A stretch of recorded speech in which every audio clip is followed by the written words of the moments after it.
Alrighty, now before we get into this, there's something I really need to say and I need to get off my chest. And it is this. Praise the Lord! Listen, a couple of videos ago I did a commentary based on the struggles I've been having with Black Ops 2 and the connection issues and everything else. Now, the good news is, as you can tell from that lovely orchestral reaction, is that it's sorted, it's fixed, I'm happy, I'm back on track and I'm going in the right direction. Now that is for three reasons. The first one being is because of Elated JJ, one of my subs. And Elated, if you comment on this video and you put it in the comment section, I beg everybody to go to Elated's comment, click a like on it so that it can be seen by everybody, and if you want to know any more about how to do this, I'm sure he'll help you out with it because he's a decent guy. But yeah, go and show him some love. Anyway, three reasons why I've got myself back on track. Two were kind of, I don't know, technical. One's a little bit embarrassing. Before I go on, in the background there is a kill confirm gameplay. It is on carrier and I'm using the Type 25 and I think I got about 67 for 7, so it's okay. It's not the most monumentous score in the entire world, but you know what, it's better than what I've been having lately, let me tell you that much. I'm kind of getting my mojo back. Now what's happened is, I've kind of been struggling with my connection. Now the one thing I have done recently is I upgraded my internet from 30 meg to 60 meg. Now that was quite tough and I was finding that quite hard. Then I did something yesterday which was a little bit more extreme and I upgraded from 60 meg to 100 meg. Now let me tell you something. All of you guys out there who keep thinking, oh I wish I had better internet, believe you me, I am the maestro of knowing how bad it is to have really good internet over an average internet or a lesser internet. Trust me, I am the godfather of knowing these things. I have tested so many theories out, I've upgraded and downgraded.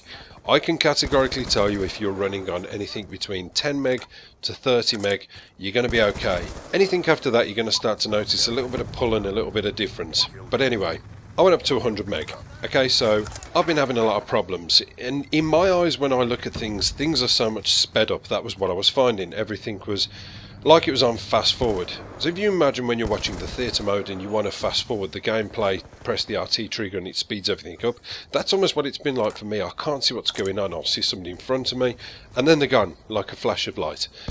That's because of something to do with the ping registration or what when you have faster internet. I don't profess to know. I'm sure that I'm going to have a lot of people putting comments telling me I'm wrong, but that's how it seems.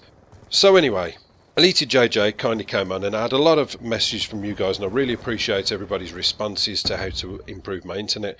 Some of them are new, some of them were a little bit obvious. I mean, some of them I kind of do anyway, like have my Ethernet cable plugged in. That kind of goes without saying. That's a golden rule. I always have the Ethernet plugged in. But Elated JJ came forward and he said, look, you know, we've been having a few games online together, and he said, look, he said, I'm determined to get this fixed for you. I've tried something, it kind of works for me, why don't you give it a go?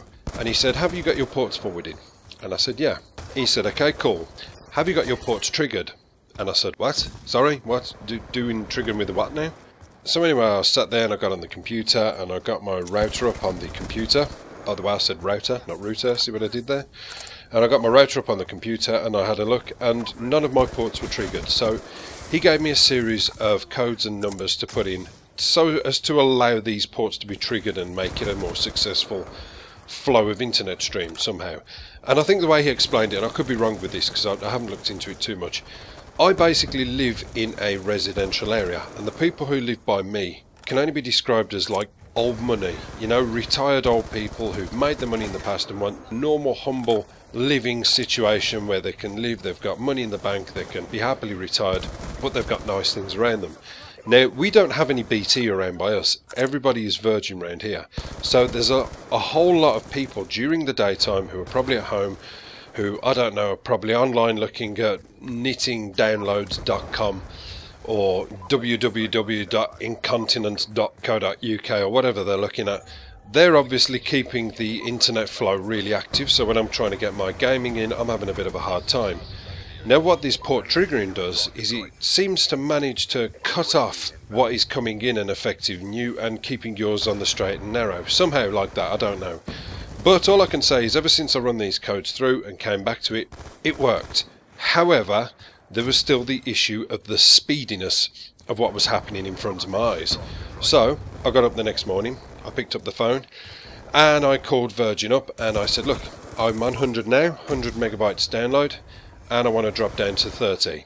Now you might think it's crazy, but let me tell you something, okay? This is, a lot of people say to me, well, you just speed up your internet, problem solved. Let me tell you how fast 100 megabytes download is.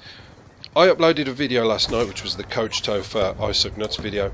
I think it's about a 6-7 minute long video. That video took me 3.5 minutes to upload, and it took me about a further 20 seconds to process. That is how fast that kind of internet is. It's ridiculous.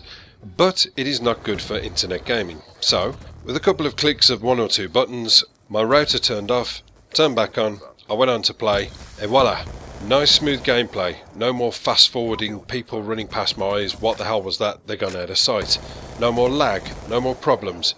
Apart from one, and this is the one that has been really pickling me the most, actually making me question my ability as a player. It's been confusing me, it's been disorientating me, and it has been making me think that I need to smash things. And that is the fact that I can't seem to get my aim sorted. And this has only been in the last, I'd say about 2 weeks maybe. Now the way I figured out what was going on was, I thought this isn't right. You know, I've been playing these games more so with deleted JJ, and all I continuously say while I'm playing is I can't get my aim sorted out.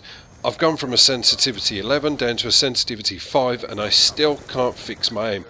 When I'm shooting at people, it's like, if you imagine one of these cartoon sketches where somebody's standing up against a wall, they give somebody a gun, they shoot at the person who's against the wall with all the ammunition in the clip, and then when it goes back to the person against the wall, they move away. The body has shot an absolute perfect shape around the edge of their body into the wall. That's what I've been doing. I seem to hit everything except who I'm facing, and that has been causing me to die a hell of a lot. And I thought it's either my ability, it's either my new controller, I don't know. So I thought I'd go into my settings and have a look. And I went over to my button settings, default. Fine, they're always on default, that's not a problem. And then I went on to the stick settings. I thought maybe they're not on default. Maybe I've accidentally knocked them onto hyperactive 2-year-old who's smacked up on a Haribo trip kind of settings. But no, they were fine as well. And then I went one below and I took a big long look and realised exactly what had happened. My aim assist was disabled. Now, I don't know much about, well, I certainly didn't know much about aim assist. I do now. I always thought aim assist was one of those things where if you were aiming down sight and there was a guy in the distance and you were just about to shoot and then somebody walked in front of him, your reticule would follow that person. That's what I thought aim assist was. I didn't actually understand exactly how important it was. Believe you me, if you ever turn aim assist off for the crack, just to see what exactly it does, come back and tell me about what a horrible time you've had. Aim assist is vital. So, I went onto it, I clicked it back as enabled. I had my first gameplay and it is the one you're watching in the background. Raping, pillaging and taking everybody's belongings and living off the fat of the land. It's like an inbuilt grip attachment. If you turn it off, you're taking away every bit of advantage your gun has. Everybody uses it. I don't give a shit. I know people say, well, aim assist is so cheap. Ugh. Whatever. If you want to convince people you don't use it, fine. People always use it. I didn't know what it did. I do now. Am I going to turn it off in the future just because I want to be somebody different? Am I? Fuck. It's staying on. It's staying on and it's staying on forever. So yes, that's it. Problem solved. I can now play Black Ops 2 and feel comfortable again. Certainly doing the port triggering and port forwarding, it doesn't give you a host advantage or anything like that. I mean, if I get host on this game, I still have to bail out. It's a problematic, massive hit markers. However, it makes the gameplay more playable until you get host. But anyway, yes, thank you very much for watching, guys. It's nice to be back. I will see you later. Apocalypse done.